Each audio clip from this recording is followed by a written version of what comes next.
Good morning. I'm in beautiful, snowy Colorado with the family on a ski vacation. And in this week's Torah portion, we're learning about Moshe Rabbeinu telling Paro, let the Jewish people go free. But at the same time that he commands Paro to let the Jewish people go free, God tells Moshe, instruct the Jewish people to go free from Egypt. And the question is, we understand why you have to tell Paro to let the Jews go free. But what does it mean to instruct the Jewish people about their freedom? And the rabbis in the Medrash say that what God told Moshe Rabbeinu was that at this point in time that you are telling Paro to let the Jews go free, now is the time I want you to teach the Jewish people the laws of the redemption of slaves.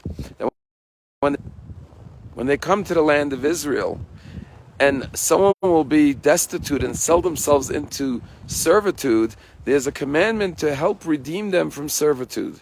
And no one should own a slave for more than 6 years. After 6 years, you should set them free.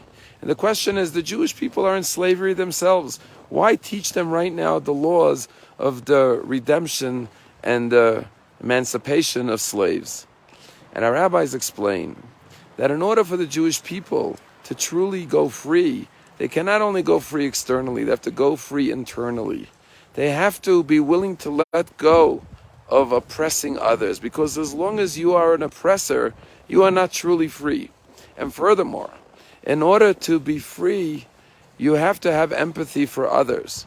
And therefore, now that they are in the plight of slavery, they could have empathy for those and understand the plight of others. And that's why throughout the Torah always tells us, be kind, be compassionate, be sensitive, be caring to the plight of the destitute, the poor, the orphan, the widow, because you were slaves in the land of Egypt. You know the feeling of being oppressed. And therefore remember that. Make sure it's embedded in your collective psyche and memory, what you experienced as Jews, and therefore you should always be compassionate and caring for those who are less fortunate. Always be there for those whose plight is one of suffering and destitution. Here we are in beautiful Colorado, and when we look at snow, we all know the famous adage, no two snowflakes are alike. Here we have mountains filled with snow, but no two snowflakes are alike. And the same thing is, no two human beings are alike. Maimonides says, Ein Deo Seim Shavas, no two people are alike. We are all unique. We are all one of a kind. We are all custom made. We all have a one of a kind fingerprint, and we all have a one of a kind soul print. And that is what empathy is. Understand that every person has their purpose, has their mission, was created by God as an individual. And therefore no human being should ever feel that they have superiority over another human being, and that they have the right to oppress in others. And therefore at the moment of their redemption, the Torah says, learn the plight of the slave and remember it, so that you will never be one who will oppress others. There's a story that happened in Cleveland just last week. There was a big Shabbaton where great rabbis from Israel came to Cleveland to have a Shabbaton. The Mir Yeshiva in Jerusalem is the biggest yeshiva in the world with 8,000 or 9,000 students.